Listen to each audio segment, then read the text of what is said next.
Hey guys, back in the tool room, and today we're addressing how we can improve the company level drill. So this might be super applicable to you, it might not at all. I don't know what your training regimen is like at your firehouse and your shift, your department, however that works, but you might be able to take some of this stuff and bring it back to your firehouse. Might not, but I definitely think things I'm going to talk about today I've learned from people that are substantially smarter than me, spend a lot of time on the job doing really good things, and it's really helped me, so hopefully this can help you. I'm just trying to spread some information. So I'm going to start off with saying you absolutely can train for everything. There's no reason you can't, right? So it's just a scenario. Real life scenarios can be replicated. Sure, it might be a massive scale, if you're trying to replicate a 18th division working fire, well, yeah, it would cost a lot of money to replicate that, right? But you still could. The idea is that you can train for everything, so we need to stay in that mind that we can train for everything. So when I was being talked to by this senior firefighter, he had some really good tips for me, and I was telling him, like, man, I love getting big full reps in, sweaty, full gear, everything's going great, I'm having the time of my life because I love to train super hard, and I like being in my gear. It makes me happy. I'm smiling the whole time. I'm young. I'm always into that kind of stuff. Some guys are not always there. Some guys don't have the time for it. Sometimes we get busy on shift, right? Sometimes you don't have time to break down these 2-3 hour trainings, and I love it. It's awesome, but sometimes you just don't have the time for that. So how can I get that same rep, but more out of it and a little more time efficient? So I was told to break down the drill. The drill can be broken down a lot, and it helps a ton. So I'm just going to reference, and I'm referencing some notes down in front of me here. So if you see me looking down, kind of doing that, that's why. But I'm going to reference here how you can break down hose pulls. So bread and butter stuff here, right? So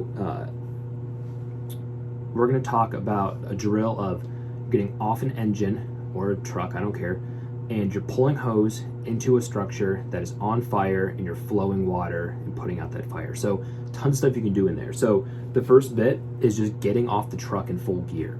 It sounds kind of silly, but for a brand new guy, he's going to be super ramped up, heart rate of 180, just super stoked. He might be getting off the truck, weird down all the stuff on. So it might sound kind of silly for maybe a senior guy, maybe not, but it's really good to work that, hey, are we getting off the truck with our full gear on, how we should be, in a comfortable manner that we're efficient in? Okay, that can be really simple training, and you can blend this in, or you can isolate that out for one day. The next step is going to be getting the hose line onto your shoulder or getting it out of the trough. So everyone's got different hose loads: triples, Minutemans, modified Minutemans, flat loads, highs, mids, off the backs. I don't care. You have to be able to get that off efficiently in the same way every time, so that you can get really consistent. Consistency is key.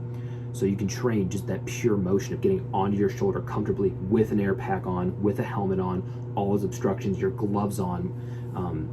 That can just be a whole rep, training session today. But again, this is only taking maybe 20-30 minutes, so the rep is more isolated out, and you can really hone in and focus detail. So you can just work in getting that hose into your arms, shoulder, pull, however you want, in a more modified or more tuned in manner. So the next bit is, now that you've got it, pulling that hose straight, pulling it straight off the truck. Okay, you've got that down. Pulling it left around something, pulling it right around something, pulling it up something, down something. People's houses, right? They have all different things: big porches, low porches, garages that are descending. It's people, right? So they're going to have variables. So you can now stretch that hose efficiently in all directions, working around car tires, from porches, all those things. They're a problem, right? So there's a whole drill in itself is just pulling dry hose around objects. Okay, the next step would be calling for water and putting our mask on. So mask ups can be a full day of evolutions themselves and calling for water. So do you guys call over the radio? Do you use hand signals? Do you communicate with an IC and he does that? I don't know. It's your department. You figure out what your SOP is on that, right? But that's a whole thing itself. Putting your mask on efficiently with gloves on and calling for water. Right there, you can talk about that, and that could be a 20-30 minute drill. So now we've worked on getting the hose dry to the door. We have our masks on. We're going to go to pulling it through structures dry and pulling it through structures wet. Again, department SOP or SOG, whatever, I don't care. Whatever they recommend or whatever they want, know them. You have to know them. So start making stuff up, right? You can mock up these things by just putting you know, maybe pallets in a row and working through pallets. If you have a station that is block and you can pull through your station, right? Just don't flow water through your station. You can tune these things and work your left, right hand turns, communication, shagging hose. That's a little more, you know, a sweaty drill, but it's isolating out with just sheerly moving hose. Once you've got it moving dry, now you got to learn to flow and move. Do that in the back or front apron. I don't care. You have to be able to flow and move, right? So the smoke over top of our heads can be extremely hot and super detrimental to the people in this fire and to their homes. So we've got to be able to flow and move. Work on flowing and moving. If you don't know how to do that, there's outstanding people that are showing really good techniques, and there's a bunch of different. Find what works for you. Go trial and error stuff. Everyone's body type's different. You got the GI Joe, Mr. Bulky, you know, strong guy in your shift. You got a lean dude like me.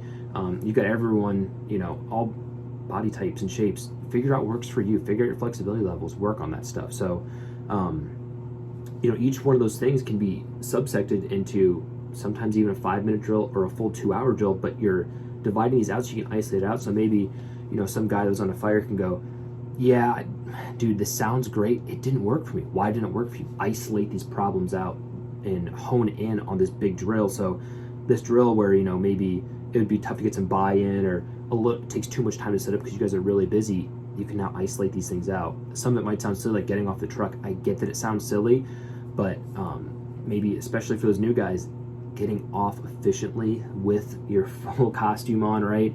Looking the part, being the part, having everything is the first step. If you can't do that, what's it matter if you can pull hose super fast, right? So isolating those drills out, and you can do this with literally anything. VEIS, getting off the truck, getting a ladder off the rack, out of the chute. Okay, it's out of the rack, it's on my shoulder. How am I carrying it on my shoulder? Okay, walking with ladders distances. Okay, great. Spiking a ladder, eyeing up windows. There's a whole drill in itself. Climbing ladders, masking up on the ladder. All right, working on ladders, entering and exiting windows, pulling victims out of windows onto ladders.